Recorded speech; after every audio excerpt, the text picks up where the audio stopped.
Wazoo here, and this is a first look for me anyways, at a project called Ultima VII Revisited. Yeah, maybe let's quickly check out the webpage before we start the app up.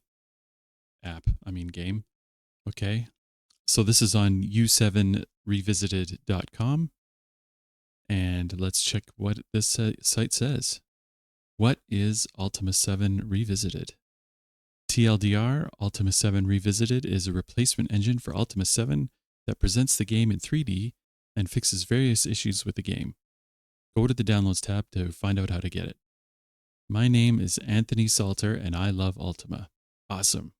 Hope you're having a great evening or night wherever you are. The Ultima series of classic RPGs was created by Richard Garriott, also known as Lord British, along with a bunch of his friends. It represents, in my opinion, the epitome of the ingenuity, beauty, and superb design of DOS games. Ultima games were designed in a unique way.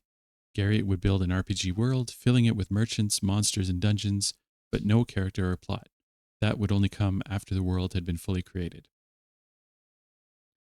And the worlds he created were as real as he could make them.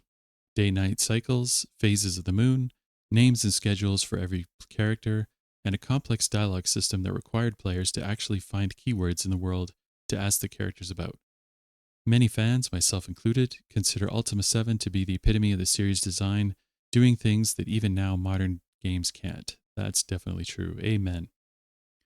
So we have a short video here of the Ultima VII engine. I just changed a baby's diaper. If I want, I can keep the dirty diaper and throw it at an enemy to make them run away in disgust. That's hilarious. So why do people have so much trouble getting into the game nowadays? Why do reviews like this exist? Posted September 4th, 2022. I bought this long time ago. Reviews seems to be still great, but I have to say this was a huge mistake. I'm not sure if issues can be fixed after years, so I want to ask you. Is there any patch, port, anything to make this game playable for humans? Wow, that's pretty harsh. Reality is quite sad. Maybe it's funny classic RPG, but this game is pure nightmare if we're talking about controls and its sensitivity. Stuff for nerds which are happy with extremely clunky mouse controls and game speed which looks like 10 FPS at best. I remember many 90s RPs with slow controls, but this is extreme patience trainer, not a game. Oh man.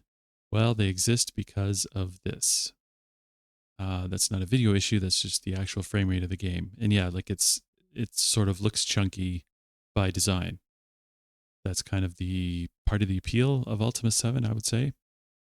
And this, so same old thing. Okay, your companions are bottomless pits and are incapable of feeding themselves. And this. Okay, yeah, that's right. Palette effects that make the environment darker almost also make the user interface darker. Now, those of us who played the game back in the day put up with all this because we didn't feel like we were putting up with anything. Very true. Previous games had far worse issues, and Ultima 7 played better and presented a more cohesive world than anything that came before. But yes, it feels clunky and dated today. And while there's an amazing replacement engine called Exult that helps with a lot of this, its goal is to replicate the original game as closely as possible, which means it can't solve Ultima 7's greatest problem, that it was simply ahead of its time. Ultima 7 is a 3D world stuck in a 2D engine. Every object in the world has width, depth, and height, and the world itself consists of 3,702 by 3,072 by 16 tile blocks. Ultima 7 was in development from 1990 to 1992, shipping 2 years. Are you kidding me? I had no idea. That is incomprehensible. I mean, and I'm sure even back then, it was considered a long development cycle, but that's ridiculous. How long are most games in development now? Like 5, 6, 7 years? And even though software 3D was taking off at the time, it hadn't been designed as a 3D game, even though it used a 3D world, and that contributed to its issues. But software rendered 3D games with isometric perspective started coming out very soon after Ultima 7, and every time I saw one, I thought, this is what Ultima 7 should have looked like. So my goal with Ultima 7 Revisited is to present the world of Britannia in a 3D engine using a more modern but not too modern presentation. I will also be smoothing off some of the rough corners like the inventory and combat systems. My goal is to create a new way of playing Ultima 7 that will allow the gamer who posted the review above to understand exactly why Ultima 7 is so amazing. Incredible. That's a heck of a landing page for a project like this. Well done. Well done. Downloads works because that's where I got the game from. Okay. Download ready to run build, which is what I grabbed. You may download the current ready to run version of Ultima VII Revisited here, and I'll post a link in the description down below. And oh, wait, here we go. After downloading and unzipping, you will need to provide the original Ultima 7 files and put them in the data U7 folder in order for the program to run properly. Okay, I didn't do that yet. Let's do that right now. Cut to me getting that all together. 3 hours later. Okay, here we go. Let's see if this works. There's no version number on here, so I forgot what version we're running. Okay, begin. Very cool, it works. Okay, there's no music or anything yet. Welcome to Ultima 7 Revisited. You can scroll anywhere on the map using WASD and rotate using Q and E. Press escape to exit. Whoa. Oh man, look how smooth that looks. Visible cells 4,970 at 61 FPS. So it definitely looks like there's some issues here. I wonder if we can zoom out. Can we zoom out? Probably not yet. Yeah, when I first played Ultima 7 back in the day, my computer just could not handle it. I think I had I had a 486 at the time. This was before I upgraded to a Pentium, and it was a total slideshow. Just the introduction like the introduction by the Black Guardian.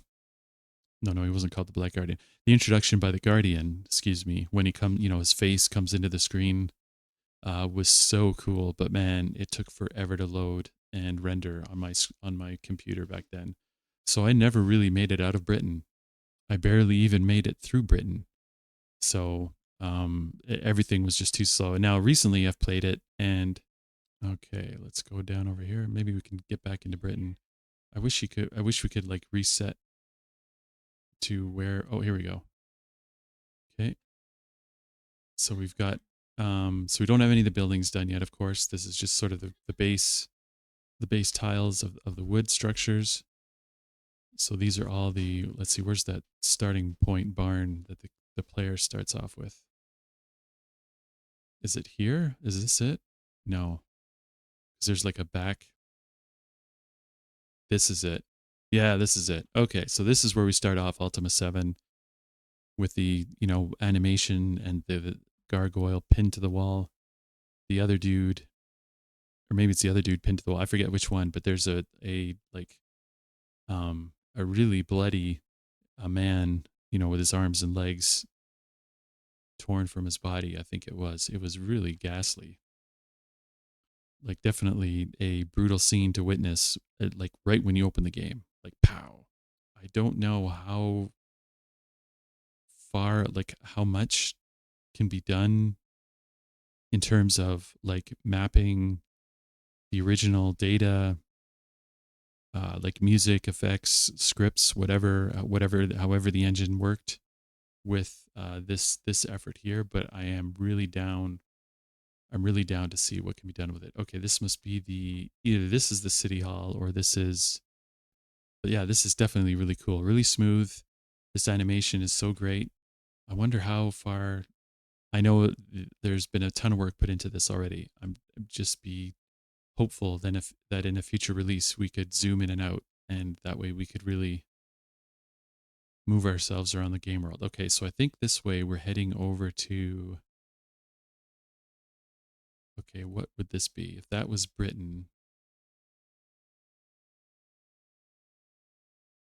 this can't be something like Minot already, can it? No, it can't be. We can't be already in the mountains. So maybe this doesn't look like LB's castle, which was close to Britain. Oh, I'd have to really play to see where this is. But it's not in the mountains, so it can't be Trinsic. Or not Trinsic. It can't be Minot, because Minot was surrounded in all the mountains. At least they were in Ultima 4. Maybe this is Lord British's castle? Castle Britannia?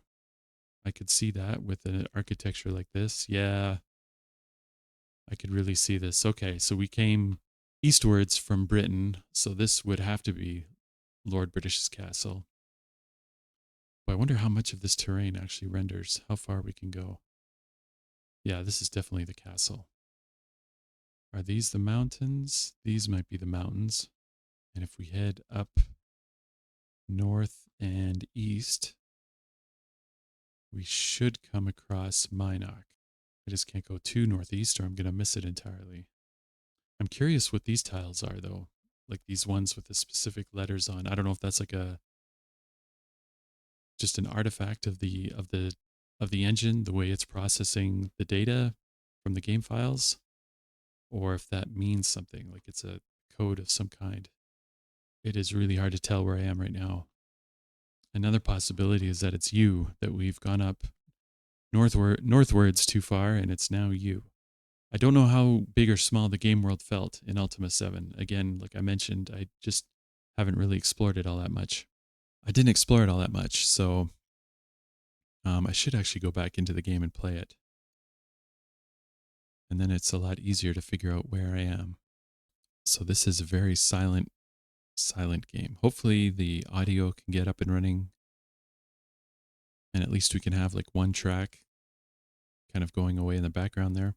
Anyways, oh, is this the end of the world? Looks like the end of the world. Wow. Now, I've got to really admit, the reason why I guess I haven't really been so eager to play Ultima 7, get back into it, as it were, is I got to admit that I'm not the biggest fan of isometric RPG game styles. I've played Baldur's Gate a lot, of course, Baldur's Gate 2, Neverwinter Nights, the classic versions of all these.